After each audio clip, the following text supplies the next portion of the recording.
Olá pessoal, tudo bom? Nessa aula nós vamos iniciar o estudo da histologia.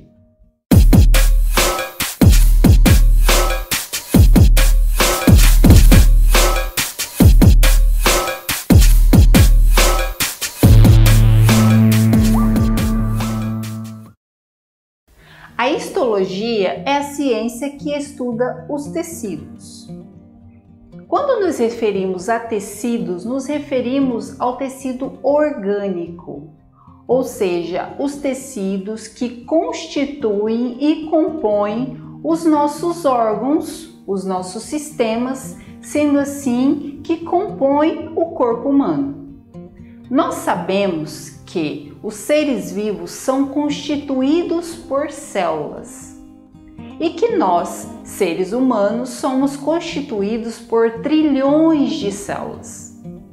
E essas células não atuam isoladamente.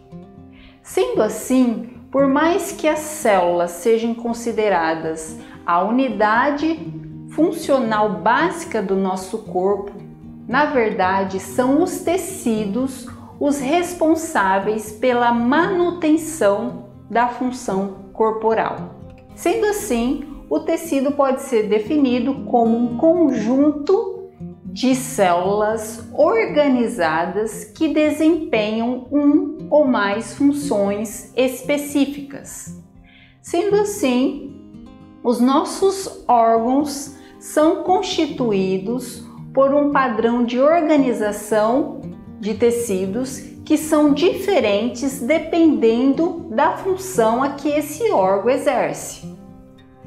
Apesar de todos os órgãos terem estrutura e propriedades fisiológicas diferentes, nós sabemos que eles são constituídos por 4 tipos básicos de tecidos, que são o tecido epitelial, o tecido conjuntivo, o tecido muscular e o tecido nervoso. Esses tecidos são definidos por um conjunto de características fisiológicas, morfológicas e de origem embrionária. Falaremos resumidamente um pouco de cada um. Tecido epitelial. Esse tipo de tecido é caracterizado pela presença de uma ou mais camadas de células que revestem externamente o nosso corpo ou revestem cavidades internas a ele. Também se caracteriza pela presença, então, de uma superfície lisa, devida a essa característica de revestimento. As células desse tecido estão organizadas de uma forma bem próxima, o que resulta em um espaço intercelular muito pequeno, ou seja, mínimo. Desta forma, essas células estão unidas através de junções que chamamos de junções intercelulares.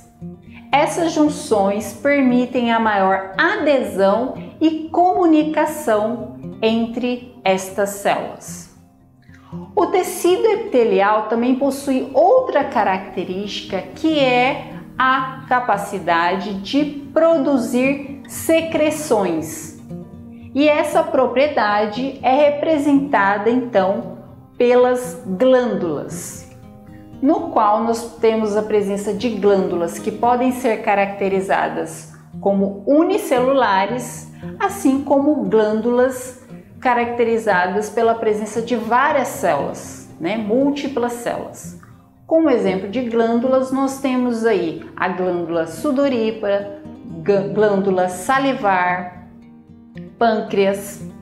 E como exemplo de tecido epitelial que reveste superfícies, nós temos a epiderme, que é um componente da nossa pele, reveste externamente todo o nosso corpo, assim como temos o endotélio, que é o tecido epitelial que reveste as cavidades dos vasos sanguíneos.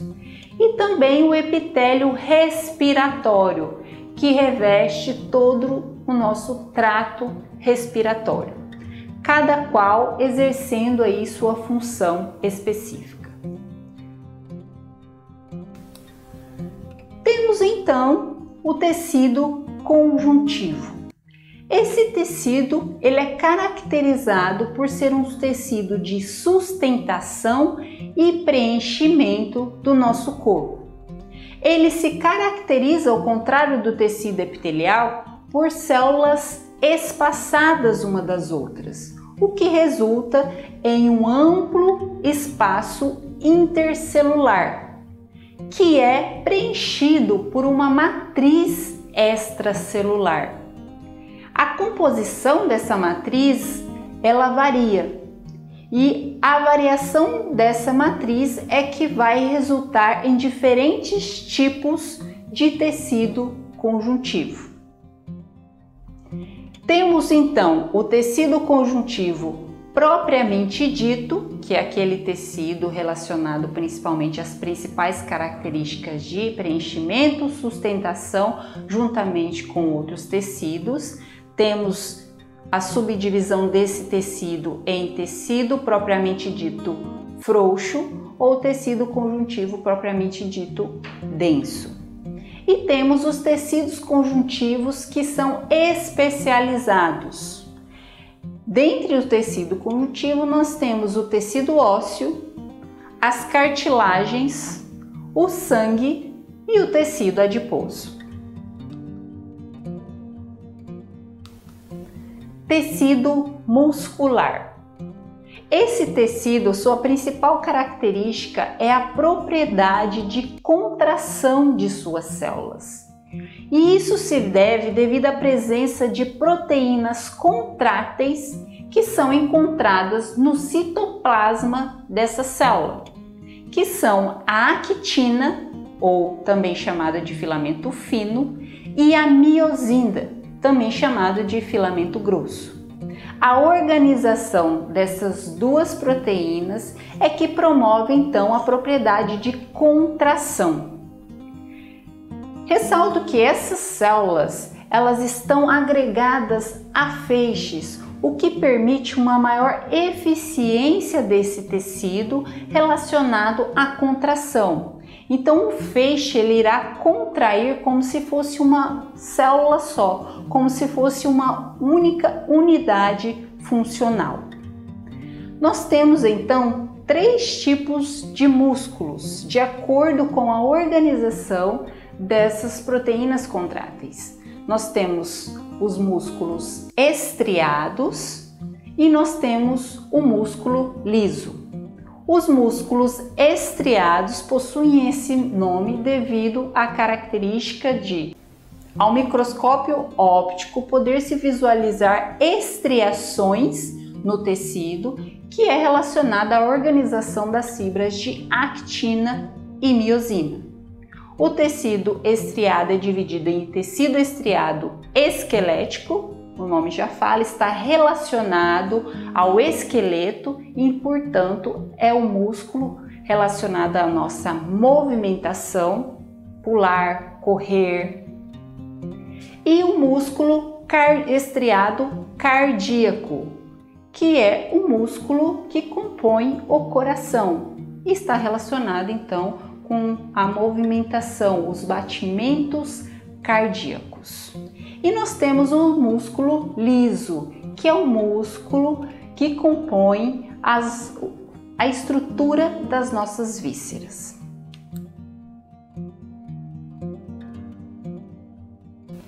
E por fim, nós temos o tecido nervoso. Esse tecido que é peculiar e composto principalmente por células que têm a capacidade de transmitir impulsos elétricos, que no caso nós conhecemos como neurônios. Os neurônios não estão sozinhos nesse tecido, também possuem células que sustentam e nutrem, realizam a função de defesa, assim como formam a bainha de mielina, que são as células de sustentação. Os neurônios, são células que estão relacionadas a receber, transmitir, processar as informações que estão provenientes do meio interno e do meio externo ao nosso corpo, permitindo assim o controle das atividades metabólicas e fisiológicas. Esse tecido é o tecido que compõe o sistema nervoso central, que é composto por encéfalo e medula espinhal. E também compõe as células do sistema nervoso periférico, que é composto principalmente pelos nervos e gânglios. Esses tecidos, eles são definidos de acordo com características fisiológicas, morfológicas e a origem embrionária. Falaremos um pouco sobre a origem embrionária desses tecidos, o qual recebe o nome de histogênese. Então vamos voltar um pouquinho no início da nossa existência, nas primeiras semanas de desenvolvimento humano, numa fase que chamamos de gastrulação. É nessa fase que ocorre o desenvolvimento dos 3 folhetos embrionários, o qual chamamos de ectoderme, folheto mais externo, mesoderme, folheto do meio, e endoderme, o folheto mais externo. Esses 3 folhetos embrionários formam então um embrião trilaminar. E é a partir desses 3 folhetos que vão se desenvolver todos os nossos órgãos do corpo.